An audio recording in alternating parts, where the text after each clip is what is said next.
দাও আমায় আবার তোমার দারাজ দিন দাওয়ালির মতো বীর সেনানি জাগাতে নিখিল দাও খোদা দাও আমায় আবার আমার দারাজ দিল হামসাকে দাও ঘরে ঘরে জীবন দিতে ওকাতরে সাদাকতা ইয়া রব্বানা عن أبي هريرة رضي الله تعالى عنه قال قال النبي صلى الله عليه وسلم من سلم المسلمون من لسانه ويده رواه ابن ماجه وقال تعالى في شأن رسوله إن الله وملائكته يصلون على النبي يا أيها الذين آمنوا صلوا عليه وسلموا تسليما اللهم صل على محمد وعلى آل محمد كما صليت على إبراهيم وعلى آل إبراهيم إنك حميد مجيد اللهم بارك على محمد وعلى آل محمد كما باركت على إبراهيم وعلى آل إبراهيم إنك حميد مجيد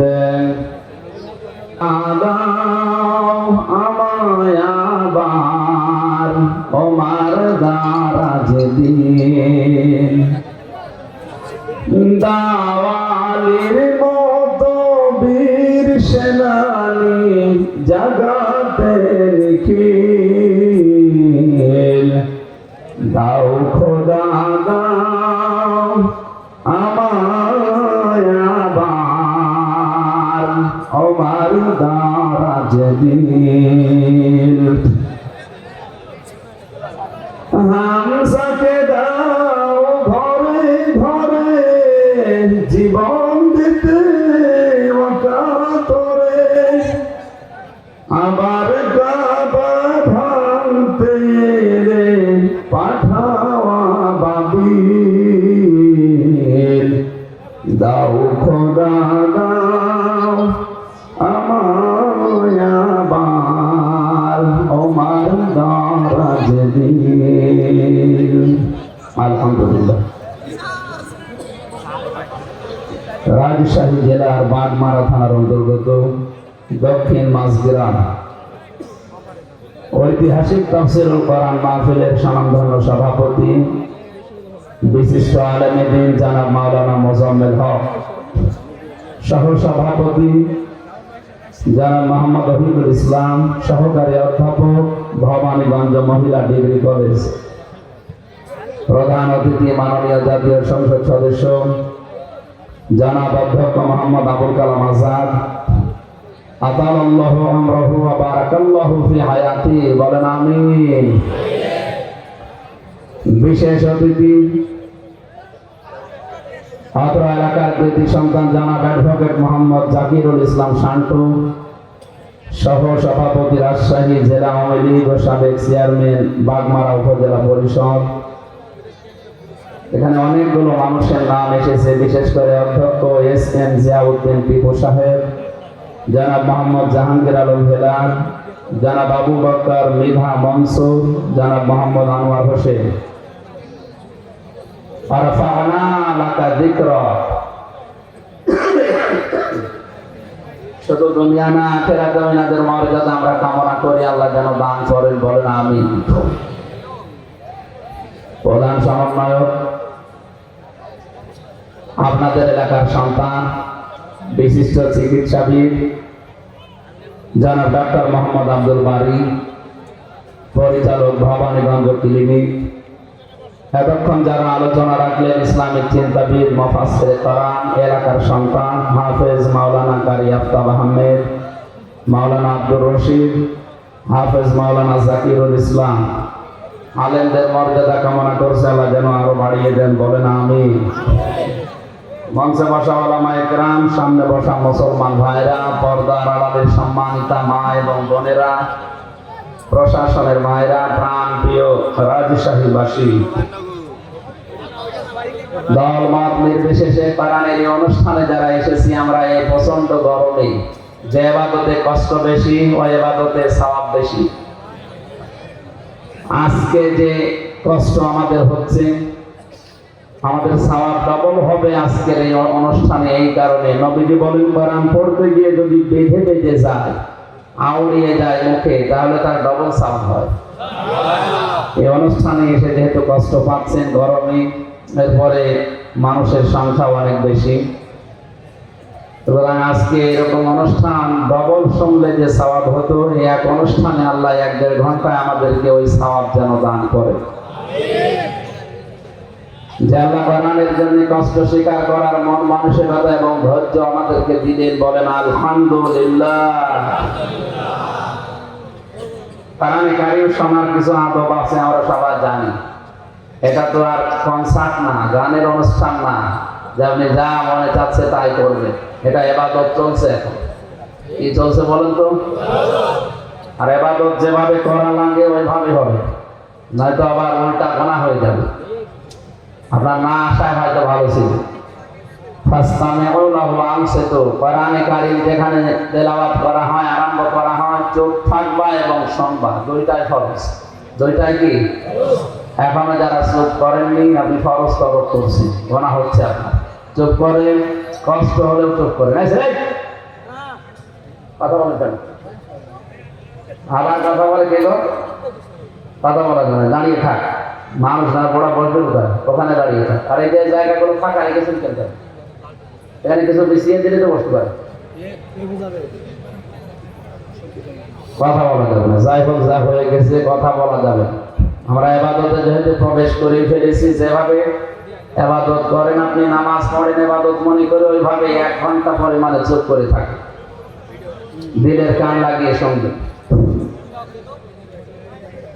আল্লাহ পাক বলেন ইন্না ফি যালিকা লাযিকরা লিমান কানা লাহু কলবুন আও আলকাস সামআ ওয়া হুয়া শাহীদ।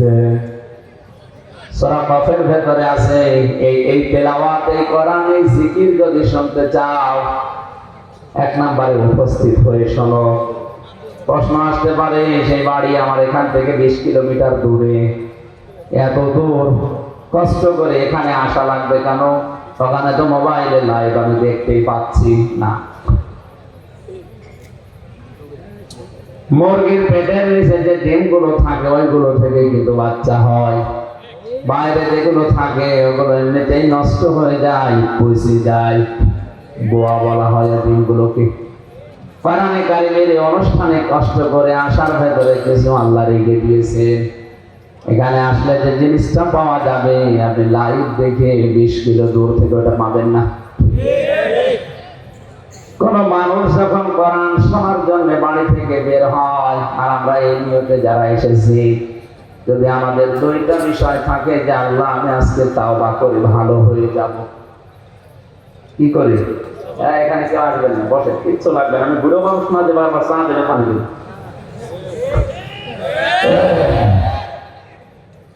দাঁড়িয়ে থাকার দরকার নেই, বসে থাকে।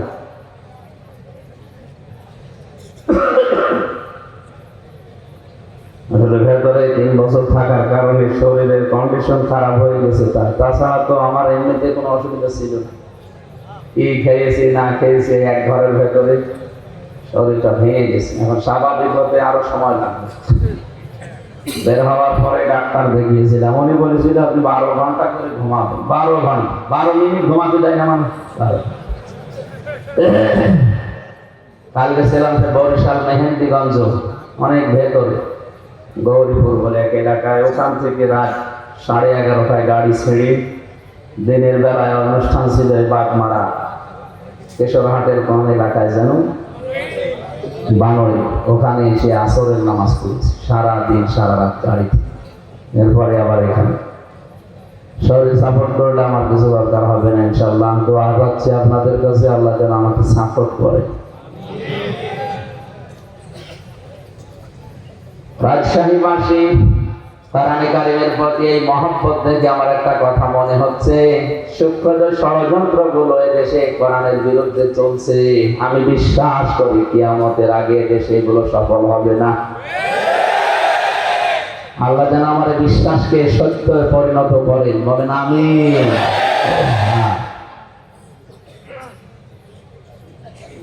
কোরআন কারীম যারা শুনতে এসেছি, বিশ্বনবী মুহাম্মদ রাসূলুল্লাহ সাল্লাল্লাহু আলাইহি ওয়াসাল্লাম আয়াতের তাফসীর করতে গিয়ে তিনি নিজেই জানিয়েছেন, যারা উপস্থিত হয়ে শুনে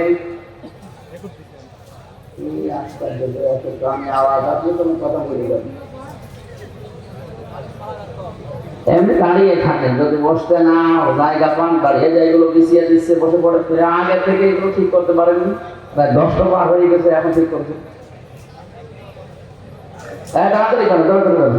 কথা বলবেন না, এমনি বসে পড়েন। সুবহানাল্লাহ আলহামদুলিল্লাহ লা ইলাহা ইল্লাল্লাহ সুবহানাল্লাহ আলহামদুলিল্লাহ লা ইলাহা ইল্লাল্লাহ সুবহানাল্লাহ। বসতে লাগে আপনাদের, বসে বসে পড়েন। সুবহানাল্লাহ আলহামদুলিল্লাহ লা ইলাহা ইল্লাল্লাহ লা ইলাহা ইল্লাল্লাহ মুহাম্মাদুর রাসূলুল্লাহ। রাজশাহীবাসী, আল্লাহ পাক বলেন, মানুষ যখন বাড়ি থেকে এই নিয়তে বের হয়েছে যে আল্লাহ আজকে আমি মাঝগ্রাম কোরআনের অনুষ্ঠানে যে তাওবা করে ভালো হয়ে যাব,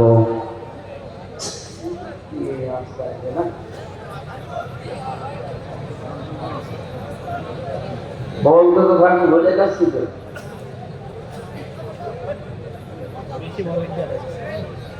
এইভাবে করলে হবে না। আমি মনোযোগ করে দিই, কথা বলা যাবে না, বারবার বলছি না কথা বলা যাবে না, ইশারায় কাজ করেন ভাই, কথা বলা যাবে না। মাপ চাই আপনাদের কাছে, দোয়া চাই, কথা বলা যাবে না। যেখানে দাঁড়িয়ে থাকে থাক, কথা বলবেন তো করেন।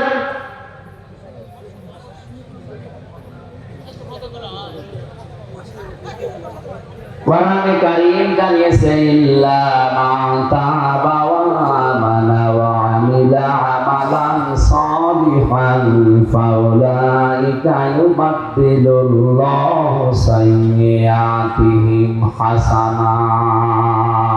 ইলা আখিরি আয়াত।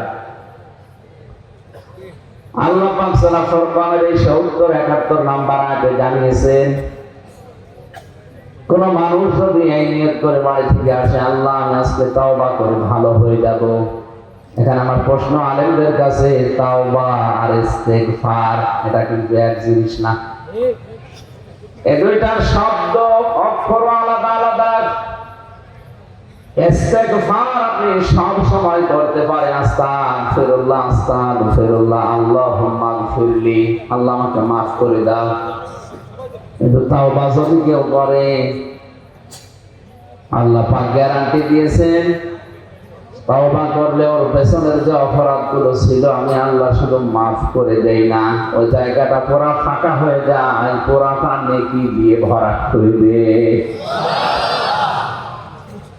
আমার বয়স এখন 33 বছর।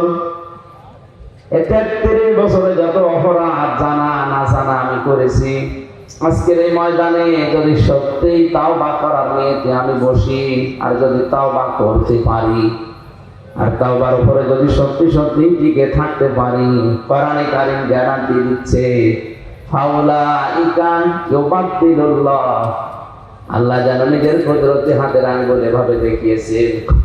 এটা তাফসীরে হাক্কানিতে পাবেন। আল্লাহ পাক যেন নিজের কুদরতি হাত এভাবে আঙ্গুল দিয়ে ইশারা দিয়ে দেখাচ্ছেন রাজশাহী বাগমারার এই মাছ গ্রামে ময়দানের মানুষগুলো, কি এই মানুষগুলো যারা তাওবা করার নিয়তে বসে আছে।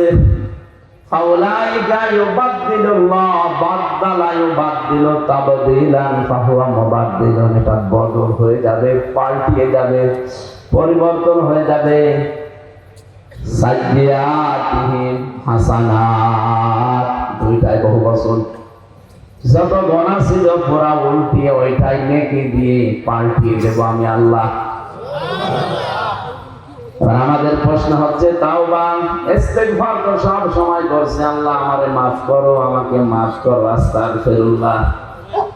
গফার থেকে শব্দটা ইস্তিগফার বা ইস্তেগফার, আর তাওবা এটা কিন্তু ওই শব্দ না।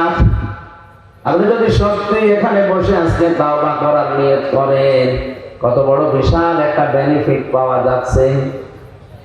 জাকিরুল ইসলাম শান্ত সাহেব 50 বছর বয়স মনে করে, 50 বছরের দুনিয়ায় যত অপরাধ করেছে, যে ধরনের অপরাধ হোক সব আজকে কোরআনের ইজ্জতে তাওবার খাতিরে আল্লাহ মাফ করে জায়গাটা নেকি দিয়ে ভরাট করে দেবে।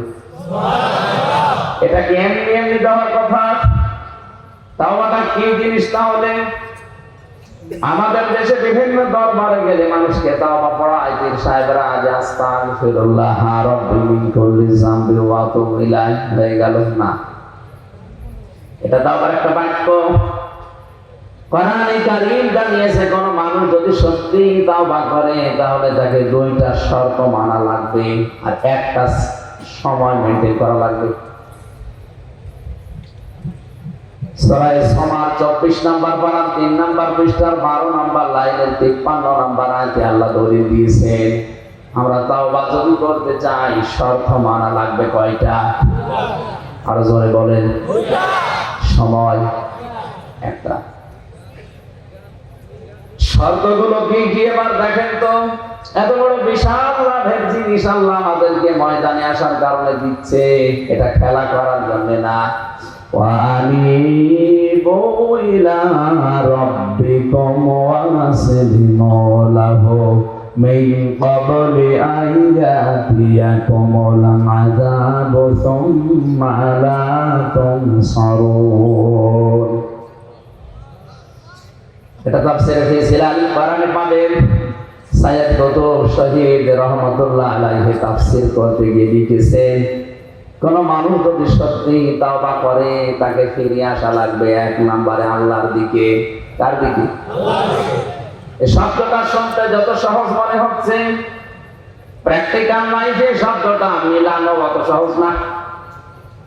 কোন মানুষ যদি বলে আল্লাহ আমি তোমার দিকে ফিরে আসলাম, এই কথা বলার কারণে তার জীবনে অনেক কিছু ছাড়া লাগতে পারে। কথার ওজন টের পাচ্ছেন আপনি? না, কথা ওজন টের পাওয়ার কথা আলেমদের। এই পৃথিবীতে কেউ যদি বলে আল্লাহ আমি তোমার দিকে ফিরে আসলাম, ওর জীবনে বহু জিনিস ছেড়ে দেওয়া লাগতে পারে। হয়তো এতদিন লাল পানি খেয়েছে, অনেক আনন্দে ছিল, ওই লাল পানি ছেড়ে দেওয়া লাগবে না? লাগবে না? এতদিন মেয়ে বউ বেটার বউকে বেপরদায় চালিয়েছে, কেউ যদি বলে আল্লাহ তোমার দিকে ফিরে আসলাম, ওইটাও ছেড়ে দেওয়া লাগবে। আর ওইটা ছেড়ে দেওয়া কি অত সহজ? আপনি যদি আজকে গিয়ে বলেন আমি আল্লাহর দিকে ফিরে এসেছি, তওবা করে এসেছি ময়দান থেকে, আর তোমাদেরকে এভাবে রাস্তায় যেতে দিব না, এমন বউ আছে বলবে তোর ভাত আমি খাবো না। এই শব্দটা বলা যত সহজ ছিল, প্র্যাকটিক্যালি মিলানো অত সহজ। সূরা বুরুজের তাফসীরে পড়েছিলাম, ওই যে জালিম বাদশার নাম আমরা শুনেছি, তাকে ইউনূস, এই লোকটা জীবন্ত মানুষদেরকে অগ্নিকুণ্ডের ভেতরে যখন ফেলছিলেন, একটা ছোট মাসুম বাচ্চাকে প্রথমে যখন ফেলে দিয়েছে, তার মা কান্নাকাটি করছিল। আগুনের ভেতর থেকে বাচ্চাটা আওয়াজ দিচ্ছে, মা এটা আগুনের কুণ্ডলী না, এটা ফুল বাগান। তুমিও আমার মতো লা ইলাহা ইল্লাল্লাহ শব্দটা উচ্চারণ করে চলে আসো, আমার মতো তুমিও বাগানে থাকতে পারবে। এই দৃশ্য দেখে ওই বাদশার যে মন্ত্রী ছিল সেও ছিল জালেম। এই দৃশ্য দেখার পরে চিন্তা করছে প্রচন্ড অগ্নিকুণ্ডের ভেতরে, প্রজ্বলিত আগুনের ভেতরে যদি এই কালিমা পড়ার পরে ফুল বাগান মনে হয়, আমার জীবনের মন্ত্রিত্ব পাওয়ার পরও আমি এরকম বাগান পাইনি। আমি আজকে তওবা করলাম, আমি ফিরে আসলাম। বাদশার কানে কথা যাওয়ার সঙ্গে সঙ্গে তার মন্ত্রিত্ব থেকে তাকে বাদ দিয়ে দিয়েছে। এত বড় কঠিন জিনিস হারাবার পরেও কিন্তু সে তাওবা ত্যাগ করেনি। আর আপনি আজকে এখান থেকে আনি বইলা রব্বিকুম এ শব্দ শোনার পরেই মনে করছেন তো সহজ শব্দ আল্লাহর দিকে ফিরে আসা, এই আর কি আপনি মিলিয়ে দেখেন আপনার জীবনে কত কিছু ছেড়ে দেওয়া লাগতে পারে। 2 নাম্বার শর্তটা আরো কঠিন, আসলিমু লাহু, আত্মসমর্পণ করা লাগবে। এটা শিখিয়েছিলেন আমাদের জাতির পিতা হযরত ইব্রাহিম নবী আলাইহিস সালাম। আত্মসমর্পণ আল্লাহর বিধানের সামনে কি করে করা লাগে তার জীবনে 50টা পরীক্ষা দিয়ে তিনি আমাদেরকে দেখিয়েছেন। وَإِذِ ابْتَلَى إِبْرَاهِيمَ رَبُّهُ بِكَلِمَاتٍ فَأَتَمَّهُنَّ قَالَ إِنِّي جَاعِلُكَ لِلنَّاسِ إِمَامًا قَالَ وَمِنْ ذُرِّيَّتِي قَالَ لَا يَنَالُ عَهْدِي الظَّالِمِينَ। সূরা বাকারার 124 নম্বর আয়াতে আল্লাহ বলেন, আমি ইব্রাহিমকে পদে পদে পরীক্ষা নিয়েছি জীবনে।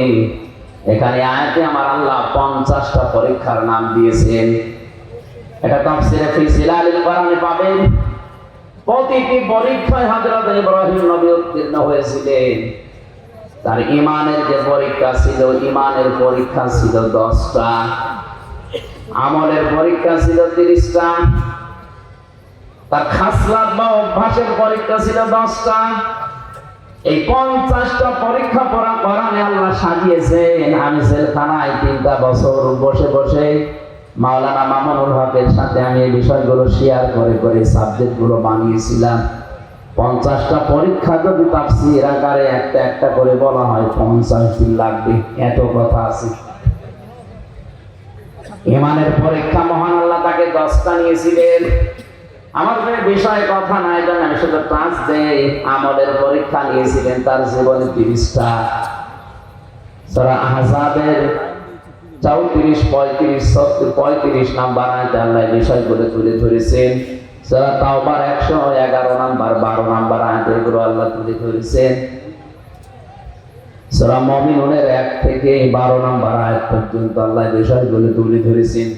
30টা পরীক্ষায় তিনি 30টাই পাস করেছিলেন। তার শরীরের ভেতরে স্বভাব সংক্রান্ত কিছু বিষয় আল্লাহ পরীক্ষা নিয়েছিলেন 10টা পরীক্ষায় তিনি উত্তীর্ণ। এই 50টা পরীক্ষায় পাস করার পরে আল্লাহ তাকে ঘোষণা দিয়ে জানিয়েছেন, তোমাকে আমি মানব জাতির জন্য নেতা ইমাম বানিয়ে দিলাম। হযরত ইব্রাহিম সঙ্গে সঙ্গে বলেছিলেন, আল্লাহ নেতৃত্ব দেওয়ার এই গুণাবলী এটা কি শুধু আমি পেয়েছি নাকি আমার সন্তান আদি দুনিয়ায় যারা আসবে তারাও এটা পাবে, যে তারাও নেতৃত্ব দিতে পারবে? ভালো করে শুনবে, আমার সন্তান আদি যারা আছে তারা কি নেতৃত্ব দিতে পারবে মানব জাতিকে? আল্লাহ পাক সঙ্গে সঙ্গে জবাব দিয়েছিলেন,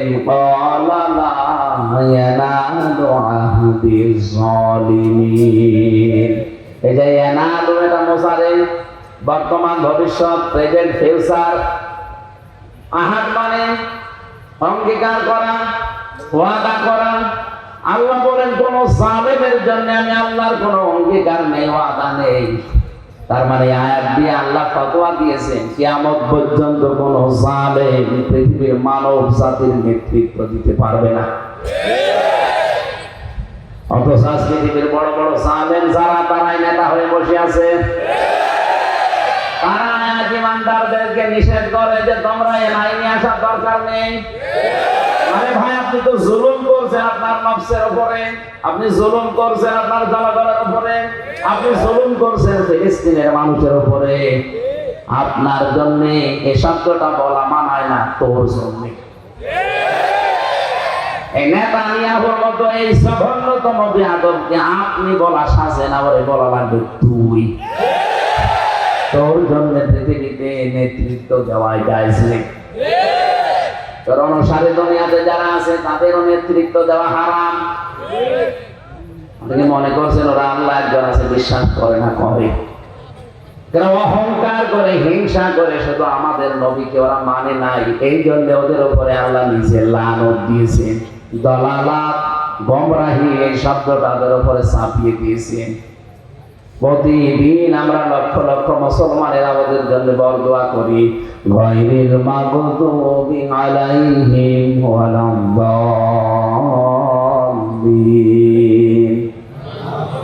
এই শব্দটা বলা হয় 17 ওয়াক্ত নামাজ, 17 রাকাত নামাজ যদি কেউ ফরজ নামাজও পড়ে প্রতিদিন, সুন্নাত নফল মুস্তাহাব নাও পড়ে, শুধু ফরজ নামাজ পড়ে, তাও 17 বার এই বরদোয়া আপনি ইহুদি খ্রিস্টানদের উপরে দিতে আসেন 5 ওয়াক্ত নামাজে।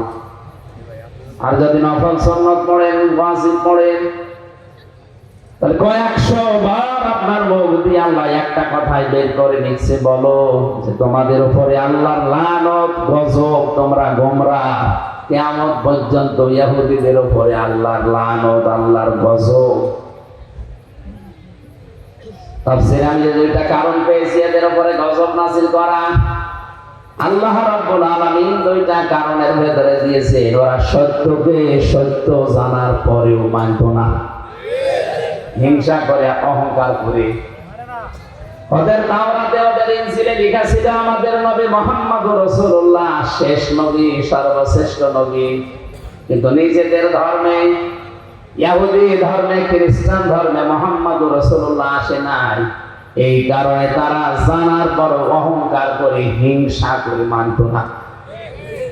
লেগে সত্যকে সত্য জানার পরে যদি কেউ হিংসা করে, অহংকার করে, না মানে, আল্লাহ পাক বলেন কিয়ামত পর্যন্ত তার উপরে আমার লানত, আমার বরদোয়া, আমার গজব। বলেন নাউজুবিল্লাহ। এই আয়াত পড়ার পরে মনে হচ্ছে এটা শুধু এখন আর ইহুদি খ্রিস্টানদের উপরে নেই, এটা আমাদের উপরেও এখন চাপতেছে। কারণ এখানে হাজারো মুসলমান সত্যকে সত্য জানার পর অনেকে মানতে চায় না, হিংসা করে আর অহংকার করে। ও কিন্তু জানে যে কুষ্টিয়া থেকে আমি হামজা এসেছে, ওর বাবার কথা বলবে না, কথা বললে কোরআন দিয়েই বলবে, দলের দিয়েই কথা বলে। এরপরও হিংসা করে মানে না, না এ তো আমার দলের মুরিদ না, এটা আমার দলের লোক না। হিংসা করে, অহংকার করে, মানে না। এগুলো এক প্রকার ইহুদি খ্রিস্টানদের মতো। রাজশাহী ভাগে নেই।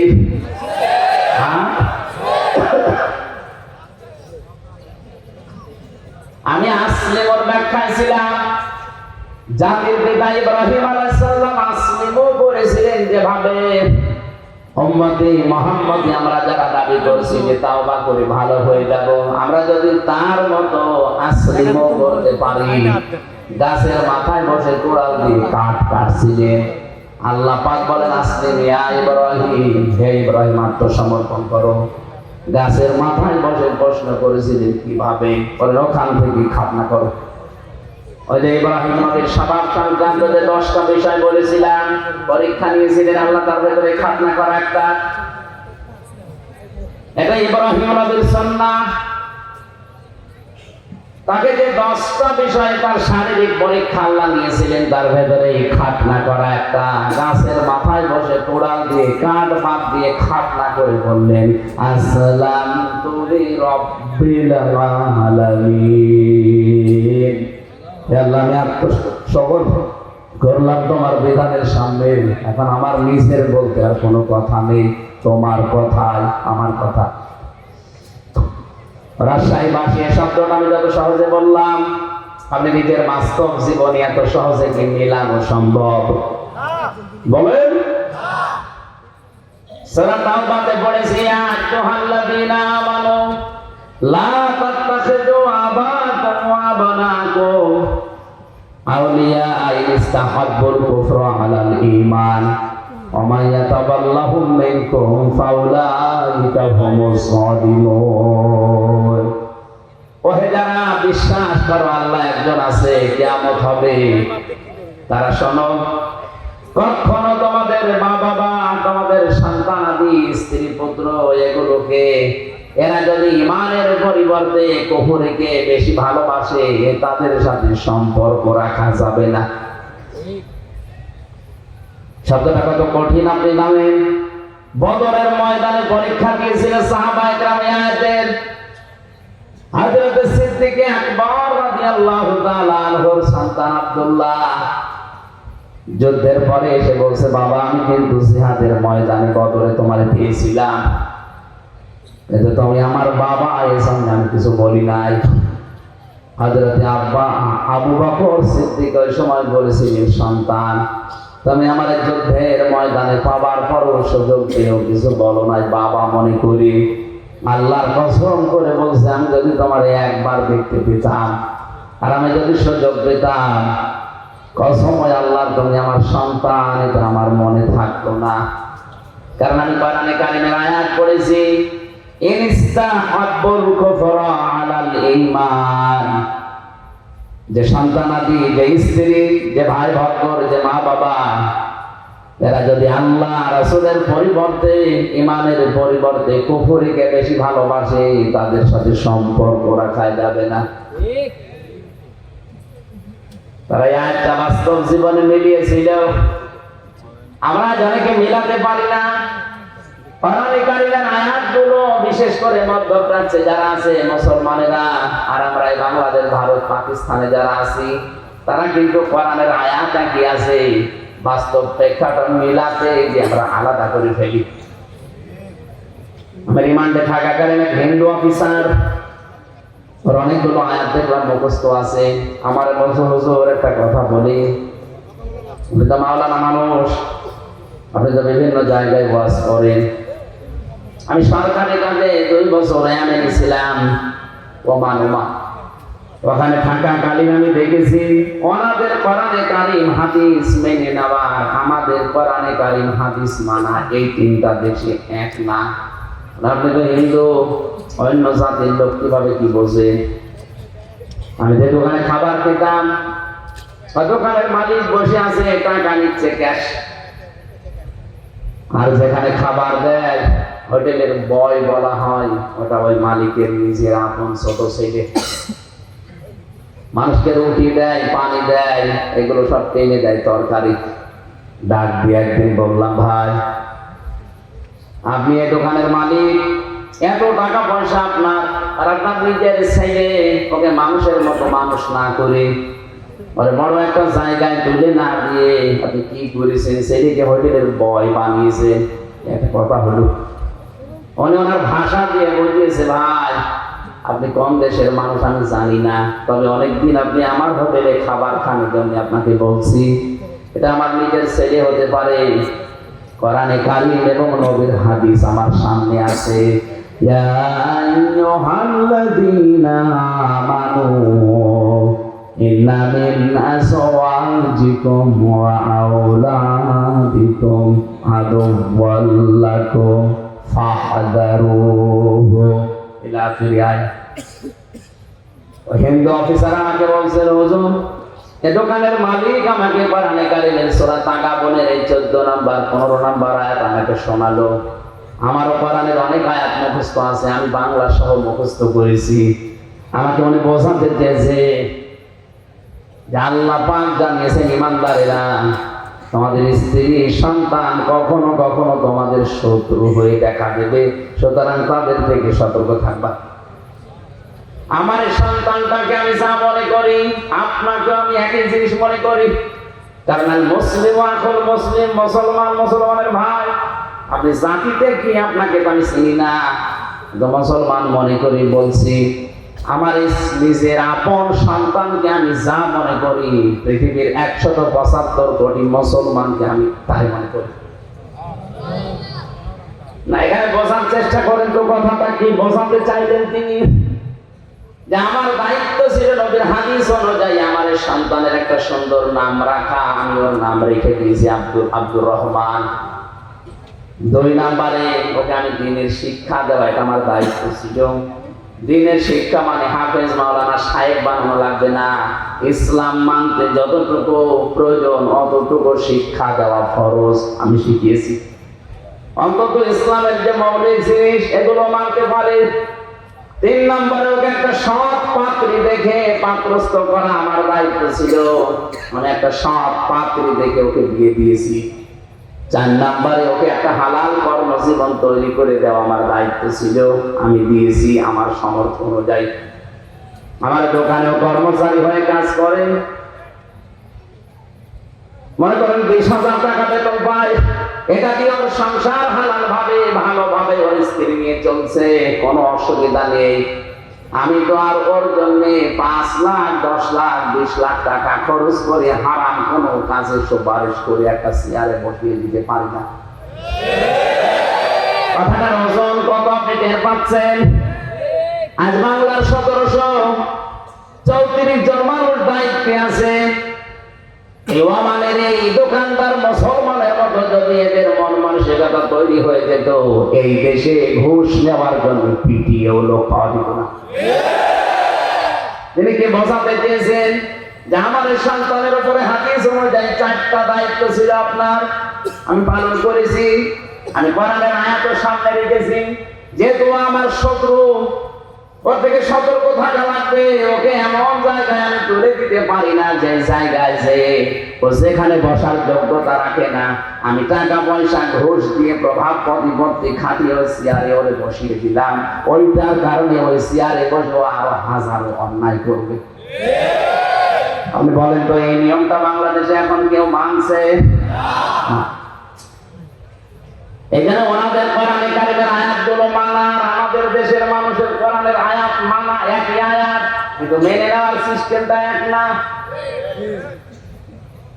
আজ আমরা এই মন মানসিকতা নিয়ে যদি তৈরি হতে পারতাম যে ঈমান এবং আল্লাহর পরিবর্তে যারা কুফরকে, শিরককে, বেদাতকে বেশি ভালো মনে করে, ও আমার সন্তান হলো আমার শত্রু, ও আমার স্ত্রী হলো আমার শত্রু, ওর থেকে আমার সতর্ক থাকা লাগবে।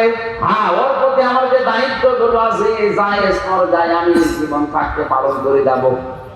ওকে আমার দ্বীনের শিক্ষা দেওয়ার দরকার ছিল, আমি শিক্ষা দিয়ে দিয়েছি। আজকে দুপুরবেলা যেখানে মাহফিল ছিল আমি বলেছিলাম, এদেশে বাংলাদেশে একজনের 4টা ছেলে, সব হায়ার এডুকেটেড, সব উচ্চ শিক্ষিত, আর 2টা মেয়ে।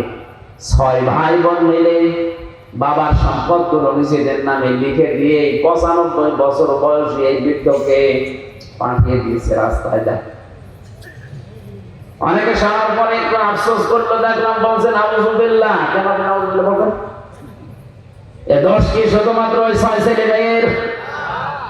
ওই মুরব্বীর দোষ নেই? ওদের 4টা দায়িত্ব ছিল, একটাও পালন করে নাই। ছেলে মেয়েদের নাম রাখার ক্ষেত্রেও ও এমন এমন নাম রেখেছে, নামের ভেতরে প্রভাব আছে। নাম রেখে দেয় ডেঞ্জার। ডেঞ্জার মানে কি?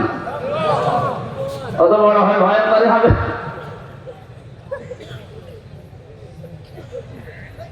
নাম রেখে দিয়েছে বুলেট, অত জারে তারে মারবে। নামের একটা প্রভাব আছে। আমি একটা সুন্দর নাম আমার দায়িত্ব ছিল, বাবা হিসাবে মা হিসাবে আমি রেখে দিয়েছি। ওকে দ্বীনের শিক্ষা দেওয়ার দরকার, আমি দিয়েছি। ওই বাবাটাকে এমনি আজ 95 বছর বয়সে রাস্তায় ছেড়ে দেয়নি। অত কিছুদিন পরে রাস্তায় মরে যাবে, পুকুরে শ্রীগালে টেনে পড়ে থাকবে, টেনে টেনে খাবে। আমার তো ঘটনা দেখার পরে ফেসবুকে একই মনে হচ্ছে যে বাংলাদেশে আজ অনেকের কপাল এইটা অপেক্ষা করছি। এরকম তার 6টা ছেলে মেয়েকে অনার্স মাস্টার্স করিয়েছে, কিন্তু বাবা কি আল্লাহর পরে বাবার স্থান এটা এই সন্তানেরা জানে না। এমন শিক্ষা ব্যবস্থায় শিক্ষিত করেছে, যদি ওরে আপনি প্রথমে 3 বছর কোরআন শেখাতেন এই 6টা ছেলে মেয়েকে, দুনিয়া একদিকে চলে গেলে ওই 95 বছর বয়সী বৃদ্ধ বাবাকে রাস্তায় ছেড়ে দিত না। আমাদের শিক্ষা ব্যবস্থায় যে সিস্টেম গুলো এখন অনেকাংশে নেই, আমরা নিজেরা মুসলিম হিসাবে সচেতন হয়ে, আমি গ্যারান্টি দিচ্ছি আপনাকে কোরআন সামনে নিয়ে ছেলে মেয়ে হোক 3টা বছর তাকে কোরআনে কারিমের শিক্ষাটায় রাখে, এরপরে তাকে ডাক্তার, ইঞ্জিনিয়ার, বৈজ্ঞানিক যাই বানাবেন বানান, ও যত বড় হবে কোনো দিন এটা ভুলবে না যে আপনি কিন্তু আল্লাহর পরে আপনার স্থান। এখনো পর্যন্ত যদি মুরব্বীর মতো রাস্তায় শেষ বয়সে আসতে না চান, জেনে পড়ে মরে কুকুরের খাবার হতে না চান, ছেলে মেয়েদেরকে এখনো 3 বছর কোরআনে কারিমের শিক্ষার অভ্যস্ত করে। দোকানদার ওনাকে বলছে, ভাই আমি 3 বছর আমার কোরআনে কারিম শিক্ষার যে ব্যবস্থা আমাদের শিক্ষা ব্যবস্থায় ছিল, আমার সন্তানকে আমি শিখিয়েছি, ও ইসলামের মৌলিক বিষয়গুলো এখন জানে যে 5 ওয়াক্ত নামাজ পড়া লাগে, রোজা রাখে আগে রমজানে, সম্পদ এই পরিমাণ থাকলে যাকাত দেওয়া লাগে, এই পরিমাণ সম্পদ থাকলে হজ করা লাগে, আল্লাহর পরে মার বাবার স্থান, এই মৌলিক বিষয়গুলো জানা আছে, আমি ওকে জানিয়ে দিয়েছি। 3 নাম্বার, ওকে একটা সৎ পাত্রী দেখে আমি পাত্রস্থ করেছি, বিয়ে দেওয়ার সময় আমি ওর শ্বশুরের কাছ থেকে যৌতুক নেই। যে সমস্ত বাবার মারা ছেলে মেয়েকে বিয়ে দেওয়ার সময় যৌতুক নেই, আপনি ছেলেকে মেয়ের বাবার কাছে বিক্রি করে দিয়েছেন। আপনি হয়তো টের পাচ্ছেন না গোপনে কি হয়। যৌতুক নিয়ে যারা বিয়ে করে ওরা সারা জীবন ওই স্ত্রী লোকের কাছে গোলামের মতো থাকে, কিছু হলে কিন্তু রাতে খোঁটা দেবে। এই কথা বলছেন না কেন? আপনি তো ছেলে বিয়ে দেননি, ছেলেকে আপনি বিক্রি করে দিয়েছেন। আমার ছেলেকে আমি ওই করি না, আমার ছেলেকে আমি একটা সব পাত্রী দেখে যৌতুক নেইনি বিয়ে দিয়ে এনেছি, আর আমাদের দেশে যৌতুক নেইও। 4 নাম্বারে, ওকে আমি একটা হালাল কর্মজীবন আমার সামর্থ্য অনুযায়ী তৈরি করে দিয়েছি। আজ বাংলার প্রতিটি বাবা, প্রতিটি দায়িত্বশীল যদি এই মনে করে কোরআনের এই আয়াতটা, সূরা তাগাবুনের এই আয়াতটা মেনে নিত, বাংলাদেশে আল্লাহর কসম ঘুষ চলতো না। প্রত্যেকটি মানুষের ভেতরে সেন্স থাকতো যে কার জন্য আমি করব, আমার ছেলের জন্য, আমার গ্রামের ছেলের জন্য, কুষ্টিয়ার জেলার ছেলের জন্য, রাজশাহীর ছেলের দাম, কুষ্টিয়ার ছেলের দাম, আমার নিজের আপন ছেলের দাম, সবই আমার কাছে সমান। শত্রু হলে আমার নিজের ছেলের শত্রু হতে পারে, শত্রু হলে কুষ্টিয়ার ছেলের শত্রু হতে পারে। কথা বলে না কেন? আল্লাহ আমাদেরকে কোরআনের আয়াতটা এইভাবে অনুধাবন করে মানার তৌফিক দান করেন, আমিন। হযরত ইব্রাহিম আলাইহিস সালাম যেভাবে আত্মসমর্পণ করেছিলেন, সত্যি সত্যি যদি ওভাবে আল্লাহর 500 বিধান আছে কোরআনে, জানার পরে আপনি মাথা নত করে দেন, সারেন্ডার করেন, এই 2টা শর্ত মানবেন। কখন? মিন ক্বাবলি আন ইয়াতিয়াকুমুল আযাবু সুম্মা লা তুনসারুন। আল্লাহ পাক বলেন, ওই আযাব আসার পূর্বে তোমার এই 2টা শর্ত মানা লাগবে, যখন তোমাদেরকে আর সাহায্য করা হবে না। রাজশাহীবাসী মন খুলে বলে, আমাদেরকে সাহায্য করা হবে না কখন? কখন? বলেন বলেন। আর মরণ তো আসবে 71 সালে। কখন? 41। এখন বসে আসি, দাঁড়াতেও না পারি। কথা বলেন না কেন? সুতরাং আমাকে শর্ত মেনে নেওয়া লাগবে 2টা, সময় মেনটেন করা লাগবে 1টা। শর্ত তো আমরা কম বেশি জানলাম, অনেকে মেনে নেওয়ার সিদ্ধান্ত হয়তো নিয়েছে যে আল্লাহর দিকে আমি আজকে ফিরে আসবো, আল্লাহর বিধানের সামনে আমি আত্মসমর্পণ করব, এতে যদি অনেক কিছু ছেড়ে দেওয়া লাগে আমি রাজি আছি। ইব্রাহিম নবী ছাড় দিয়েছিলেন না, তার বাবাকে ছেড়ে দিয়েছেন। যখন আগুনে ফেলছিল ওই কঠিন মুহূর্তে তিনি তাকিয়ে দেখলেন যে চড়কা আছে, চড়ক গাছ, এটা তার বাবা পর্যন্ত ধরে ঘোরাচ্ছে। তিনি কেঁদে ফেললেন, ডাক দিয়ে বলে, রব্বুল আলামিন, দুনিয়ায় বিপদে পড়লে মানুষ বাবা আসে সাহায্য করার জন্য, আর আমি আজকে দেখতে পেলাম আমার বাবা নিজে আমাকে আগুনে ফেলার জন্য নিজে চড়ক গাছ ধরে ঘোরাচ্ছে। আমার বিশ্বাস হয়ে গেছে আসমান জমিনে তুমি ছাড়া আর কেউ নেই। মাবুদ তুমি আমাকে বাঁচাও। ফেরেশতা এসেছিল, তিনি নেননি। আল্লাহ পাক তার এই ঈমানটা দেখার পরে আগুন পর্যন্ত ফুল বাগান বানিয়ে দিয়েছেন। সালামান শব্দ দিয়ে পুরো আগুনের বাগান, আগুনের কুণ্ডলিকা সালামান দিয়ে বেহেশতের বাগান বানিয়ে দিয়েছেন।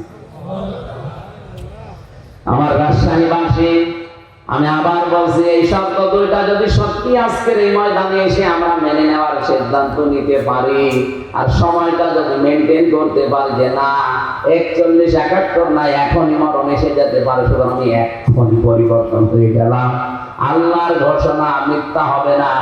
বাড়ি যাওয়ার আগে আপনাকে মনে হবে যে আপনার মা কেবল প্রসাব করেছে, আপনি বেগরা ব্যক্তির মতো হয়ে যাবেন। এই নিয়তেই তো আমরা এসেছি নাকি বলেন? আল্লাহ পাক আমাদেরকে সূরা ফুরকানের এই 71 নম্বর আয়াত আমাদের জীবনে যেন কার্যকর করে দেন, বলেন আমিন। দরুদ আর সালাম পড়ে আজকের তেলাওয়াতকৃত আয়াত, গুরুত্বপূর্ণ দুইটা আয়াত পড়েছে সূরা হিজর থেকে 43-44 নম্বর আয়াত। আমার যতটুকু কোরআনের উপরে আয়াত আছে, আমি যতটুকু তাফসীরে আয়াতের উপরে দেখেছি, আমার তো মনে হচ্ছে এই যে গরমে 1-1.5 ঘন্টা না, কিয়ামত পর্যন্ত আয়াতের কথা বললেও কথা শেষ হবে না। এত কথা আল্লাহ লুকিয়ে রেখেছে, শুধু প্রাণ দিয়ে বের করা লাগবে। আজকে আমরা চেষ্টা চালাবো তাফসীর আকারে আবিষ্কার করার, ইনশাআল্লাহ। জবান খুলে কোরআন শোনার জন্য পড়েন। আউযু বিল্লাহি মিনাশ শাইতানির রাজীম। বিসমিল্লাহির রহমানির রহিম। ওয়া ইন্না জাহান্নামা লামাউইদুহুম আজমাইন। লাহা সাবআতু আবওয়াব লিকুল্লি বাবিন মিনহুম জুজউম মাকসুম।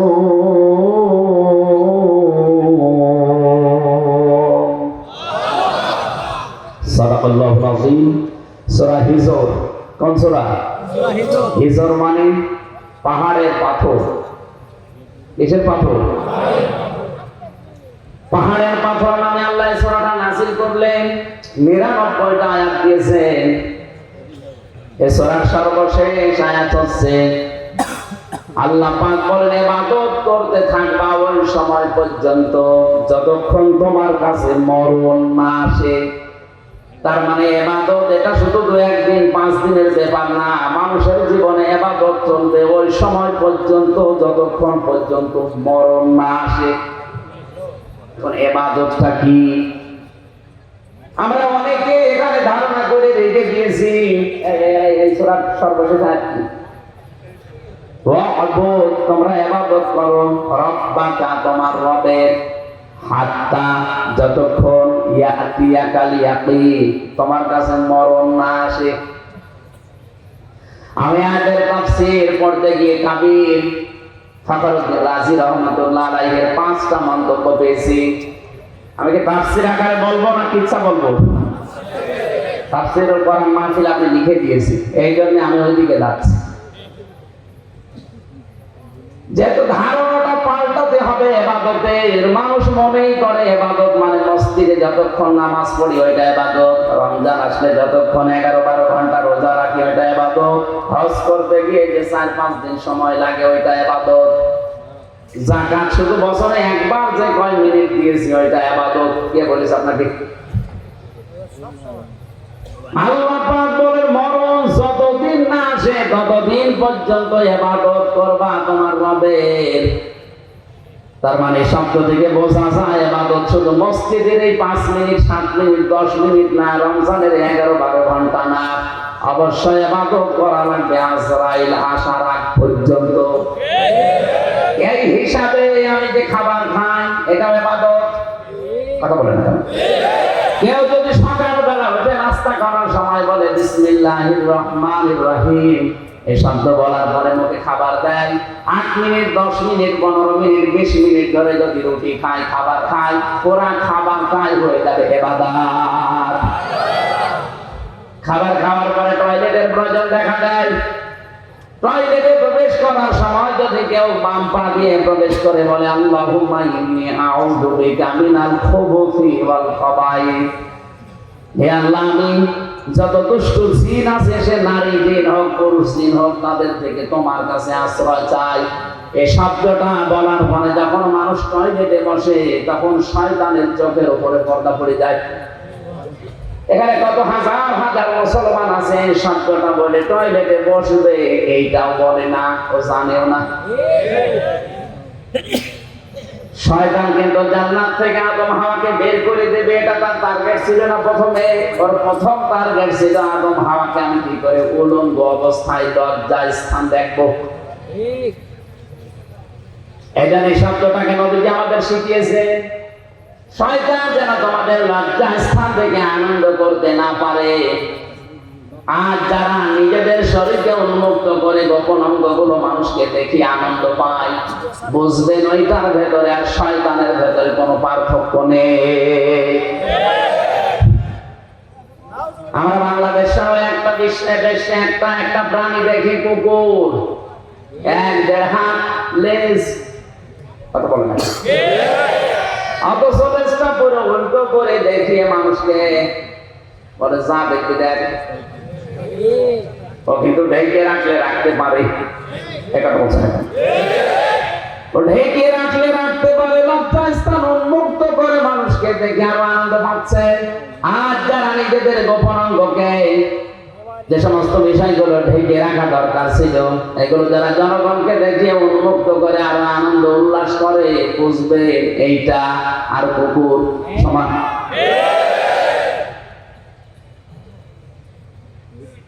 শয়তান সবচাইতে বেশি খুশি হয় যৌনতা ছড়াতে পারলে। যখন দেখে মানুষ উলঙ্গ অর্ধউলঙ্গ হয়ে রাস্তাঘাটে আসে, শয়তান তখন তাকে জাল হিসাবে ব্যবহার করে। তাহলে যে সমস্ত মহিলারা বেপরদায় রাস্তায় আসে, বুঝবেন ওটা মহিলা না, ওটা শয়তানের জাল। রাস্তায় নেই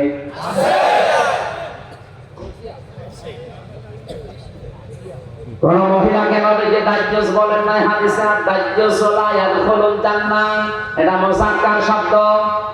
ওই পুরুষ মানুষ দাজ্জাজ, তার মেয়ে পর্দার ভেতরে কন্ট্রোলে থাকে না, যার স্ত্রী পর্দার ভেতরে কন্ট্রোলে থাকে না, যার বোন পর্দার ভেতরে কন্ট্রোলে থাকে না, যার মা পর্দার ভেতরে কন্ট্রোলে থাকে না।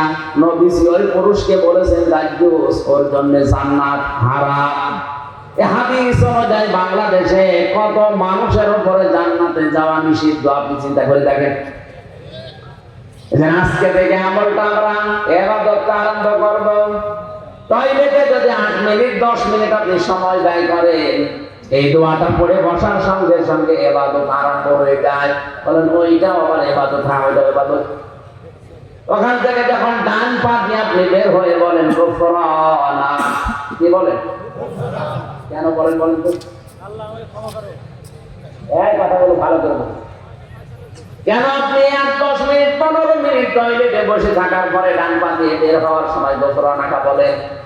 আল্লাহকে বলতে চান, মাবুদ আমি এই 10 মিনিট পর্যন্ত তোমার জিকিরের, তোমার তাওবার, তোমার ক্ষমার বাইরে ছিলাম, আমি পড়তে পারি নাই। এখানে বের হওয়ার পরে আমি তোমার কাছে বলছি গফরানাক, আমাকে আগে মাফ করে দাও। আলহামদুলিল্লাহিল্লাযী, সব প্রশংসা তোমার। আযহাবা আন্নী আযা ওয়াফানি, প্রশংসা এই জন্য করছি যে তুমি আমার পেট থেকে গান্ধা জিনিসগুলো বের করে দিয়ে, এই কষ্টদায়ক বিষয়গুলো বের করে দিয়ে তুমি আমাকে নিরাপত্তা দিবে, স্বস্তি দিবে, শান্তি দিবে। এই শব্দটা শুধু বলা না, বাস্তবে যদি আমার আল্লাহ সত্যি এটা বন্ধ করে দিত, টয়লেট যদি কারো বন্ধ হয়ে যায়, প্রসাব যদি বন্ধ হয়ে যায়, ডাক্তার আছে, আমার কয়েকদিন আগে চট্টগ্রামে থাকাকালীন বন্ধ হয়ে গিয়েছিল প্রসাব। ডাক্তারকে দেখানোর পরে আমার বলছে 12,000 টাকা খরচ হবে এটা চালু করার জন্য।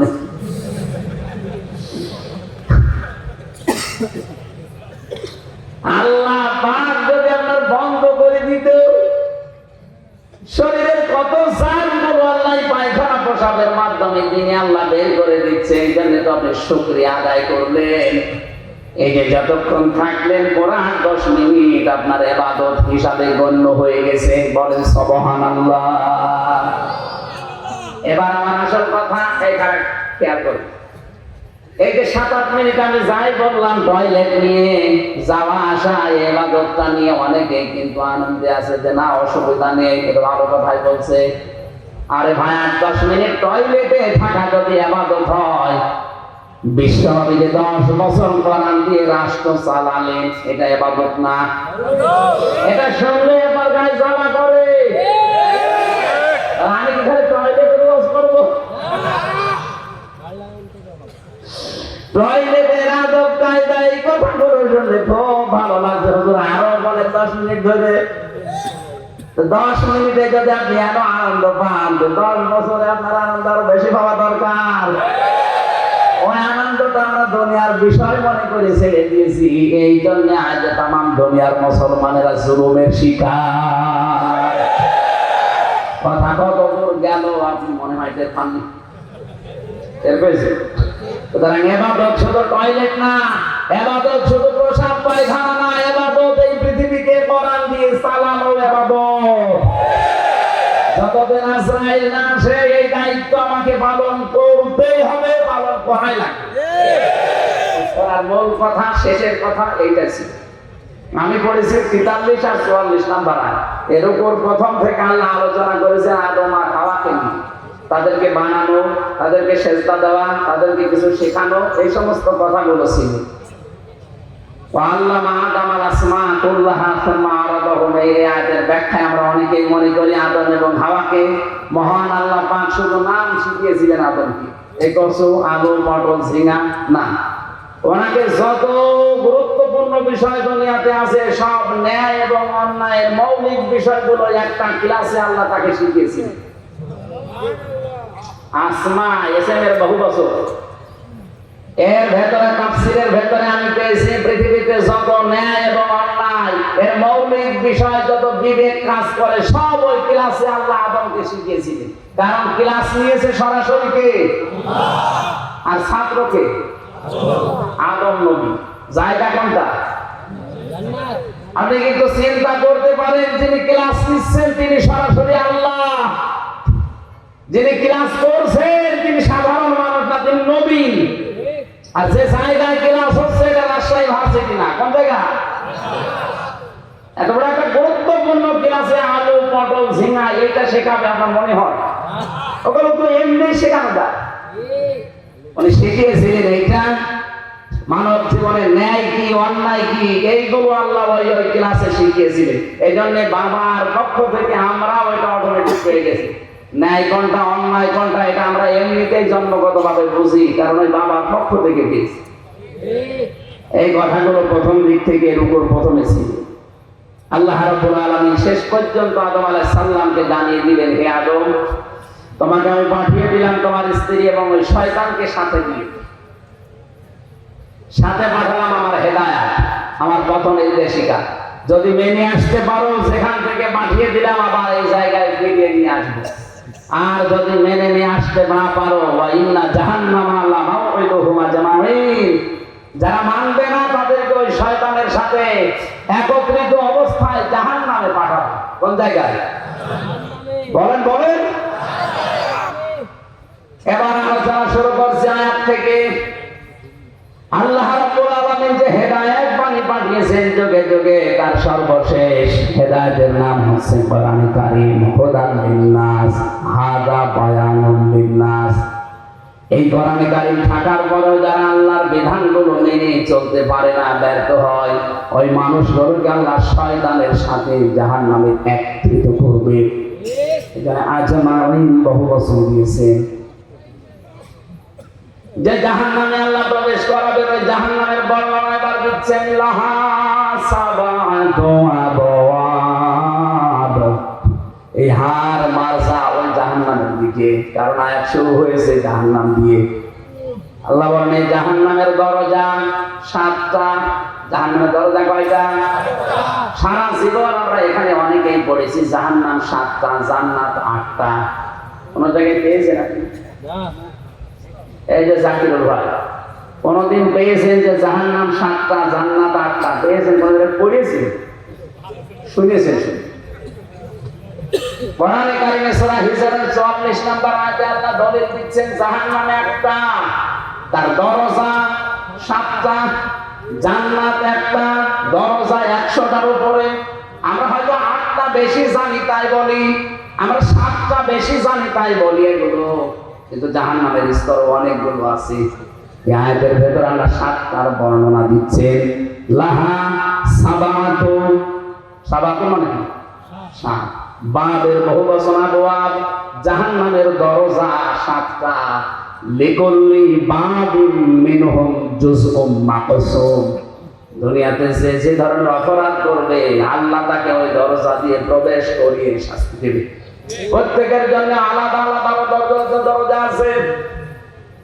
এখানে প্রাইমারি স্কুল নাকি যেন দেখলাম, তাহলে 1 থেকে 5 পর্যন্ত এই প্রাইমারিতে পড়ায়, এর আলাদা আলাদা ক্লাসরুম আছে না? কথা বলেন। যে শ্রেণীতে পড়বে ওই দরজা দিয়ে সে প্রবেশ করবে। ক্লাস 1-এ পড়ে 5-এ যে ক্লাস করতে পারবে? তো 5-এ উঠতে হলে এখনো 5 বছর পড়া লাগবে। এখানে স্কুল কয়টা আছে বলেন তো? বলেন বলেন। ক্লাসরুম আল্লাহ পাক বলেন জাহান্নাম একটা, এর দরজা 7টা। লিকুল্লি বাবিন মিনহুম জুজউম মাকসুম। দুনিয়াতে যে ধরনের অপরাধ করছেন তাকে আল্লাহ ওই দরজা দিয়ে প্রবেশ করিয়ে ওই রকম শাস্তি দেবে। এখন কোন দরজা দিয়ে প্রবেশ করলে কিরকম শাস্তি হয় এটা আজকে কোরআনে কারীম থেকে জেনে যদি দেখি আমি এই দরজায় যাওয়ার উপক্রম হয়ে গেছে, আমি এই দরজা দিয়ে প্রবেশ করার উপযুক্ত, তাহলে এখনো তো তওবা করার সময় আছে। ওই কাজগুলো ছেড়ে দিয়ে জান্নাতের যে 100টা দরজা আছে, স্তর আছে, যে কোনো এক দরজায় দিয়ে একটু দাঁড়াই। এখন বলেন না কেন? এবার আসেন তো একটা একটা করে আমরা দরজাগুলো দেখি। যত কঠিন দরজা আমি কোরআনে পেয়েছি, সবচাইতে বড় কঠিন দরজার নাম হচ্ছে হুতামা। নাম কি? আর জোরে বলেন। এটা তো মারাত্মক দরজা। এই দরজা দিয়ে প্রবেশ করার পরে যে ঘরের ভেতরে জাহান্নামের ভেতরে আগুন আছে, এটা সাধারণ না, নারুল্লাহিল মুকাদ্দা। আল্লাহ পাক বলেন এই দরজা দিয়ে যাদেরকে প্রবেশ করাবো, এই দরজার ভেতরে যে আগুন আছে ঘরে, এই জাহান্নামের আগুনটা আমি নিচে জ্বালিয়েছি। আল্লাহ কি তাত্তালিউ আলাল আফিদা, এই আগুনের বৈশিষ্ট্য হচ্ছে গুণাগুণ হচ্ছে দুনিয়ার আগুন কোন জায়গায় লাগলে ওই জায়গা পুড়ে যায়, আর জাহান্নামে হুতামার এ দরজা দিয়ে প্রবেশ করে যে আগুন পাবে ওইটা যেখানেই লাগবে আগে পড়ে যাবে। রাজশাহীবাসী কথাটা কত মারাত্মক কথা। শরীরে লাগলে শরীর পড়বে না, আগে কলিজা পড়বে। এখন এই মারাত্মক ভয়ঙ্কর জাহান্নামের এই দরজা দিয়ে প্রবেশ করবে কারা? মানুষ হত্যা করেছে যারা, জেনা করেছে যারা, না একেবারে ছোট ছোট অপরাধের কথা আল্লাহ দিয়েছে, যেটাকে আমরা গোনায় মনে করি না। এখন দেখেন তো আমাদের ভেতরে এটা আছে কিনা, আমি কথা কি বোঝাতে পারছি? এই কথা বুঝতেছে? প্রথম নম্বর দরজার নাম হুতামা। এখানে যাবে কারা? ওয়াইলুল লিকুল্লি হুমাযাতিন লুমাযা, যারা সামনে পেছনে মানুষের নিন্দা করে, বদনাম করে। এখন বলেন বাংলাদেশে এই দোষে দোষী মানুষ নেই? সামনে পেছনে মানুষের যারা বদনাম করে বেড়ায়, মানুষের নামে আন্দাজে দোষ দেয়, এটা খারাপ ধারণা করে একজনের প্রতি, এটা যে কত বড় ভয়ঙ্কর অপরাধ। এই অপরাধটা বাংলাদেশে যদি না থাকতো, আমার তো মনে হয় হাজারো মানুষ জুলুম থেকে বেঁচে যেত।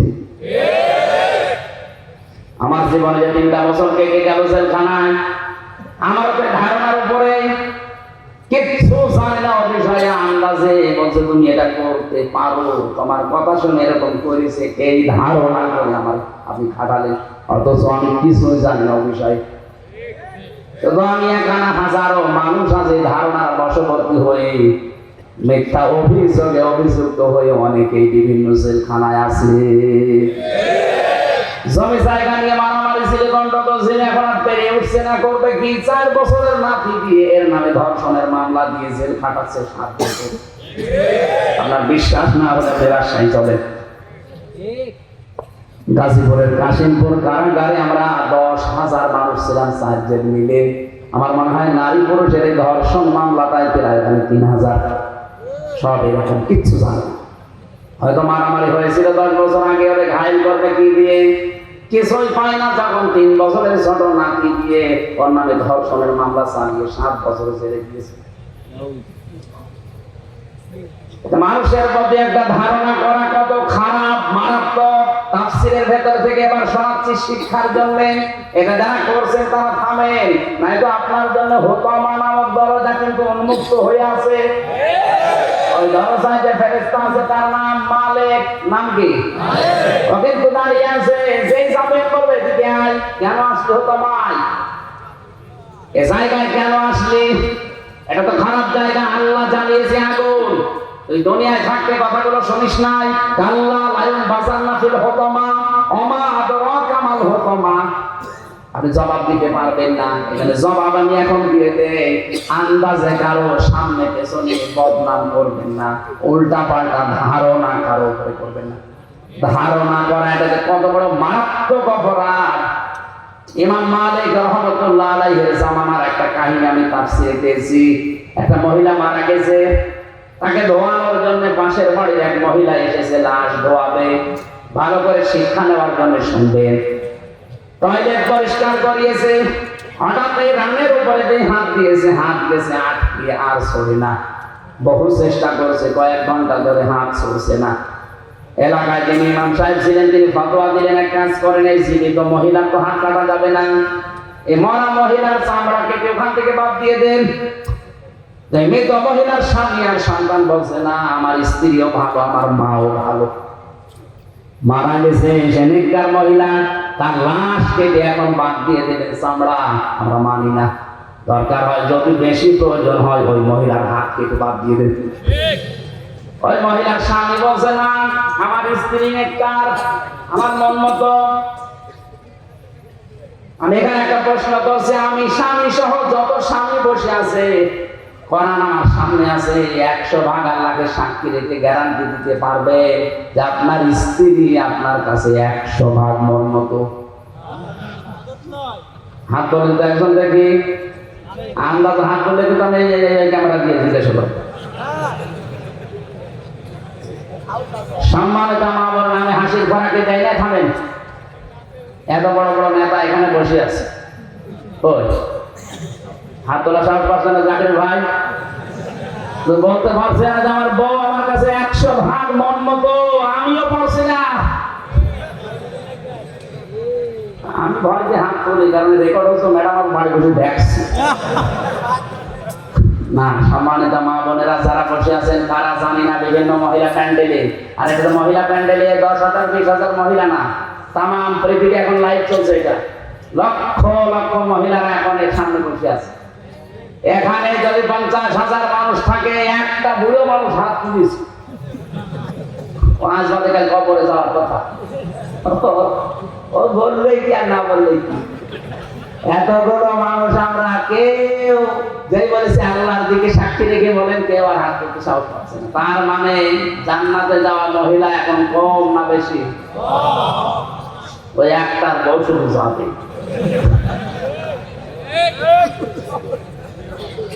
আলহামদুলিল্লাহ, যাক বুড়ো মানুষ হলো ভালো। আপনার বউর জন্য আমরা দোয়া করবো।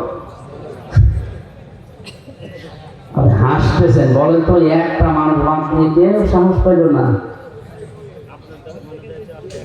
এলাকা যখন বলেছে আমার বউ আমার মন মতো, আমি হাত কাটতে দেবো না, আমি তো এসেছিলাম উপকার করার জন্য, এখন আমার এই বিপদে ফেলবে। তখন বলছে ঠিক আছে এভাবে থাকো, পোশাক পায়খানা তো প্রয়োজন হয়েছে এই মহিলা, কিন্তু হাত তো সরে না, কি করবে? শেষে ওই দেশের প্রধান বিচারপতি ছিলেন ইমাম মালিক রাহমাতুল্লাহ আলাইহি। মদিনায় তিনি বাস করেন। ঘোড়ায় নিয়ে তাকে ঘোড়ায় চড়িয়ে নিয়ে আসা হচ্ছে। এই মহিলার কাছে পর্দা দিয়ে ঘিরে দিয়ে প্রশ্ন করছে ইমাম মালিক, আল্লাহর বান্দি কি কি হয়েছে সঠিকভাবে বলবা, মিথ্যা কথা আশ্রয় মিলে কিন্তু আমি ধরে যাবো। ঘোড়া থেকে প্রথম থেকে একটা একটা করে বলছে আমি এই করেছিলাম। আমি তো আপন মনে এসে লাশ ধোয়ানোর জন্য প্রসাব পায়খানা পরিষ্কার করিয়ে শুধু রানের উপরে হাত দিয়েছি আর হাতটা আটকিয়ে গেছে। ইমাম মালিক বলছে না, আমার একটা কথা কেমন যেন ছাড় ছাড় মনে হচ্ছে। আর একটা কথা এর ভেতরে আছে, কখন সত্যি করে বলো কি? আমার কাছে কিন্তু কোরআন হাদিসের রাডার আছে, আমি ধরে ফেলবো। ধমক দেওয়ার পরে মেয়েটা বলছে, ইমাম আমি যখন লাশ ধোয়াতে চাচ্ছিলাম, প্রসাব পায়খানা পরিষ্কার করিয়ে যখন রানের উপরে হাত দিয়েছি, ওই সময় এই মহিলার প্রতি একটা খারাপ ধারণা নিক্ষেপ করেছিলাম। মনে মনে বলেছিলাম, কাউকে আমি শোনাইনি, মনে মনে আমি বলেছিলাম তুমি তো উপরে ফিটফাট, কিন্তু ভেতরে তোমার তো সদরঘাট। কারণ হচ্ছে তোমার বাড়িতে আমি একটা পুরুষ মানুষকে একদিন প্রবেশ করতে দেখেছিলাম, পরবর্তীতে জানতে পারলাম ওইটা আসলে ওর আপন নিজের বড় ভাইয়ের ছেলে। বলেন তো ভাইয়ের ছেলে ওই মেয়েটার সম্পর্কে কি হয়? ফুফু। কি হয়? ফুফু বোঝে। 14 জন মহিলার সাথে 14 জন পুরুষের সাথে একজন মহিলার দেখা করা যায় আছে কয়জন? তার ভেতরে ভাইয়ের ছেলে নেই। এই কথা বুঝতেছেন? এই তো মহানাম পুরুষ, এই 14 জনের ভেতরে ভাইয়ের ছেলে, আপন ভাইয়ের ছেলে হলে যায় আছে। অথচ সেটা আমি না জেনে খারাপ মন্তব্যের উপরে নিক্ষেপ করেছিলাম। আল্লাহ নবী জানিয়েছেন মান সালিমাল মুসলিমুনা মিন লিসানিহি ওয়া ইয়াদিহি। আমি হাদিসটা প্রথমে পড়েছিলাম। আল্লাহর নবী জানিয়েছেন ওইটাই তো মুসলমান যার হাতের দ্বারা মুখের দ্বারা অন্য মুসলমানের নিরাপদ থাকে। তোমার হাতের দ্বারা তোমার এই মুখের দ্বারা এমন একটা কিছু নিক্ষেপ করেছিলে যেটার দ্বারা এই মহিলার উপর একটা কলঙ্কের দাগ পড়েছে তার চরিত্রে, অথচ ওই তো সেই মহিলা করে নাই। যে পুরুষকে তুমি বের হতে চেয়ে দেখেছিলে ওটা তার আপন ভাইয়ের ছেলে, ওটা তার ফুফু হয়। কি হয়? বলেন বলেন। ফুফুর সাথে মায়ের সাথে কোনো খারাপ ধারণা করে মেনে নেওয়া যায়? আর এটা জায়েজ আছে? শেষ পর্যন্ত তুমি যখন এই ধারণাটা মুখ দিয়ে মনে মনে নিক্ষেপ করে দিয়েছো, মহান আল্লাহ তোমাকে ছাড়ে নাই, এই পাপের শাস্তি দুনিয়ায় পাঠিয়েছে। সূরা নিসা 5 নম্বর পারা 15 নম্বর পৃষ্ঠা 13 নম্বর লাইনের 112 নম্বর আয়াতের দলিল আছে, ওমাই ইয়াকসিব খাতিয়াতান আও ইসমান সুম্মা ইয়ারমি বিহি বারিয়ান ফাকাদ ইহতামালা বুহতানা ওয়া ইসমান মুবিনা। এটা ইবনে কাসিরে আছে। আল্লাহ পাক বলেন দুনিয়াতে এমন বহু মানুষ আছে নিজে অন্যায় করে, আর অন্যায়টা যখন হয়ে যায় তখন একটা নিরপরাধ মানুষের ঘাড়ের উপরে দোষটা চাপিয়ে নিজে ভালো সাজে। এই দেশে নেই।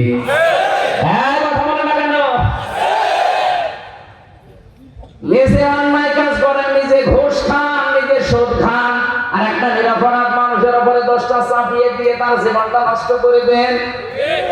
আল্লাহ বলেন ফাঁকা দেখে কামালা বহুতানাও ওয়া ইসমাম মুবিনা। এরকম অপরাধ যারা করে তারা যেন প্রকাশ্য পাপের বোঝা বহন করে নিয়ে বেড়ায়।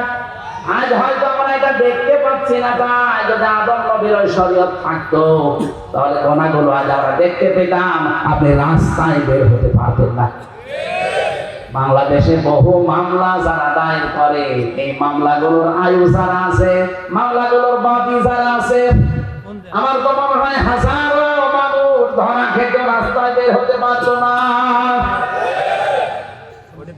তুমি যখন এই অন্যায়টা করে ফেলেছ, তোমার শাস্তি আছে কোরআনে কারিমে 2টা।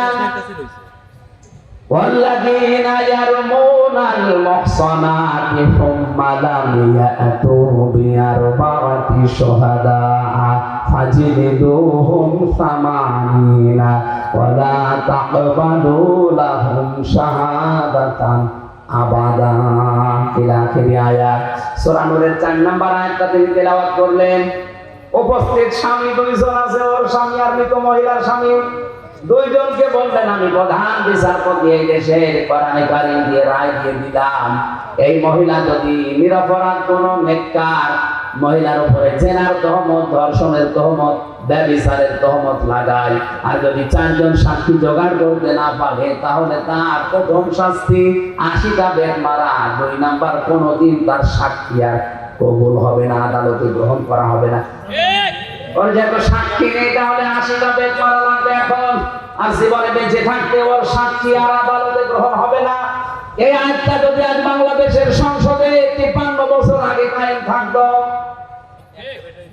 এই কথা বলছেন, কত মানুষের সাক্ষী এমনি বাতিল হয়ে যেত।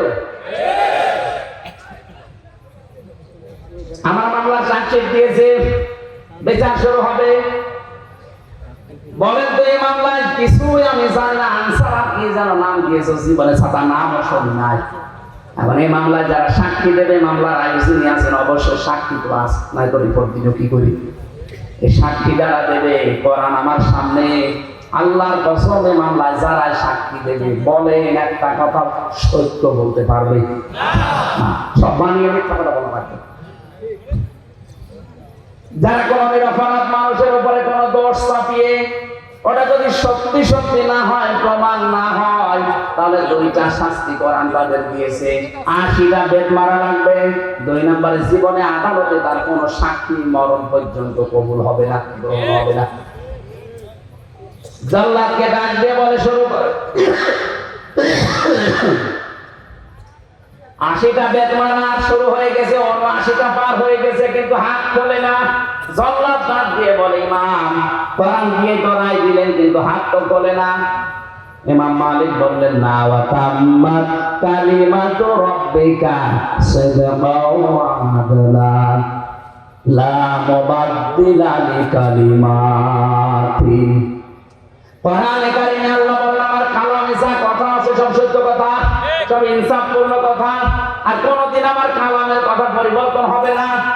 যেহেতু আমি 80টা বেতের কথা জানিয়েছি, সামানিনা 80টা মারতে হবে, 79টা হয়েছে। আমি আল্লাহর কোরআনে 100 ভাগ বিশ্বাস করি, বিচার আমি কোরআন দিয়ে করেছি, এটা সঠিক হয়েছে, তুমি আরেকটা মারো। জাল্লাদকে যখন বলে আরেকটা মারো, সঙ্গে সঙ্গে 80টা শেষ হতে হাত চট করে যেতে দেরি হয়নি।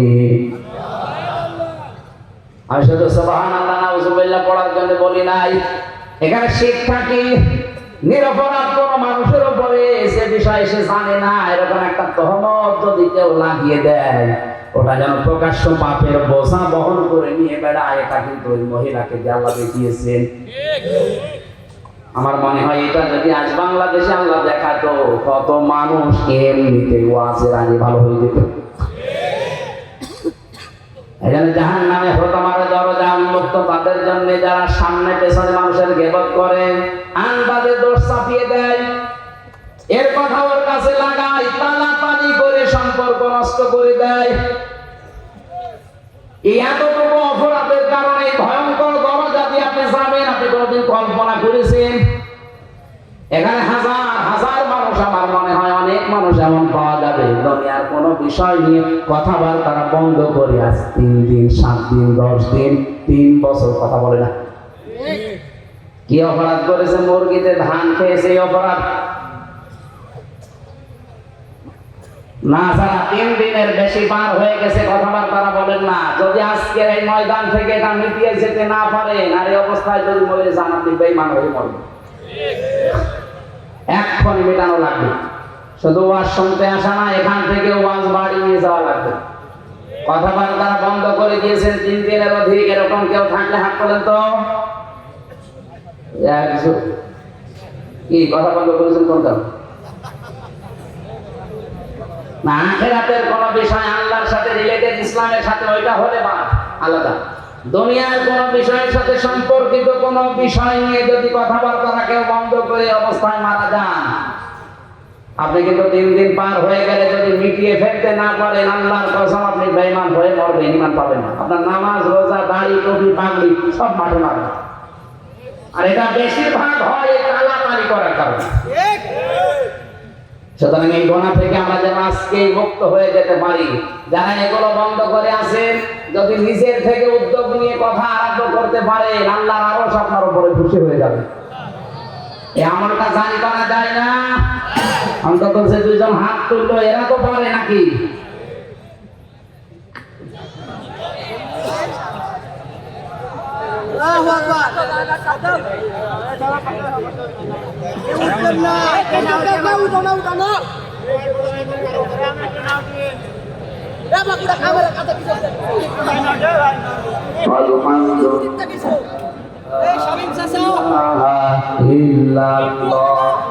Subhanallah, alhamdulillah, la ilaha illallah.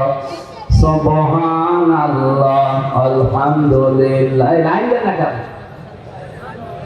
তারপরে যে সুবহানাল্লাহ, আলহামদুলিল্লাহ, লা ইলাহা ইল্লাল্লাহ, লা ইলাহা ইল্লাল্লাহ, মুহাম্মাদুর রাসূলুল্লাহ।